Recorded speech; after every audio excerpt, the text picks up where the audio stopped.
Have you ever developed a game that runs perfectly on your computer, but when a friend tests it, they find it unbearably laggy? Don't worry, I've got you covered. Hey guys, I'm Ashendak and here's why your Godot game sucks. The main reason behind these stutters and lags is that when a game is run for the first time on a device, the GPU compiles shaders on demand. This causes noticeable lags initially, but once these shaders are cached, the game runs smoothly. That's probably why you didn't notice any lag on your own machine. We've recently released a new psychological horror game on itch.io. You find yourself stranded in the middle of nowhere with a broken car. Check it out using the link in the description below. So, in my game I implemented a technique called shader PreCaching. The trick to eliminating shader compilation lags is to render your scenes and render all materials during a loading screen. This way players experience a smooth gameplay right from the start.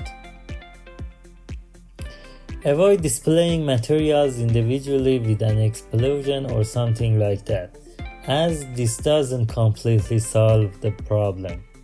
It's best to run your scenes exactly as they appear in the game. Also, if your scenes include changing lighting conditions, make sure you render with all possible light settings. First, create a new scene with a 3D node as the main parent and another 3D node as its child. Use a viewport container and a viewport to display the loading screen. Set the color rate to black and ensure it covers the full screen. In the viewport container, enable stretch mode and add a centered margin container with a progress bar inside. The progress bar should have a minimum size of 250 in 30. Then attach a new script to the child node to manage scene loading. I use 4 scene variables, but you can use arrays for more scenes. You can either use preload or load function, but here I used load function.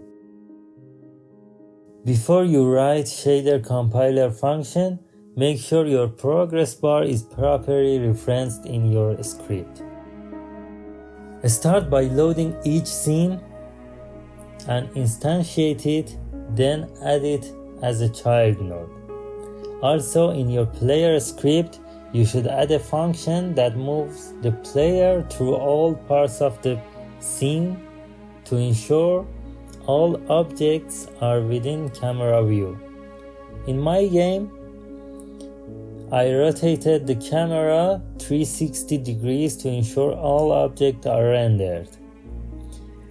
If a scene includes interactive objects like a lamp, make sure to simulate turning it off during the loading screen.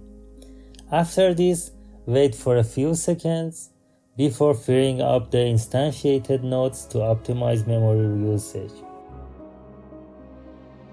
Remember, the timing can vary based on your game's requirements, so feel free to experiment with different settings. As each scene is processed, I update the progress bar to give feedback to the player. Also, I add one in the first to make audience happy and more patient.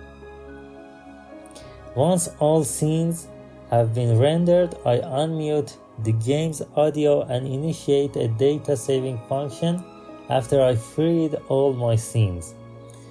This function records that the process has been completed, ensuring it's not repeated on subsequent runs.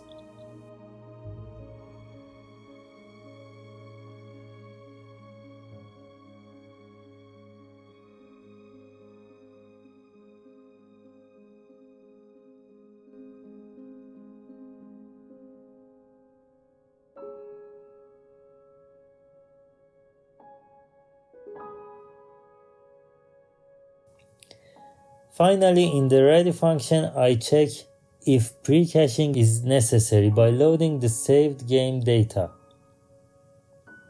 If pre-caching is still needed, I mute the audio and execute the shader compiling function. Otherwise, I free up the parent node to conserve resources. That's it, guys. If you found this video helpful, please like, subscribe, and support our new game on itch.io.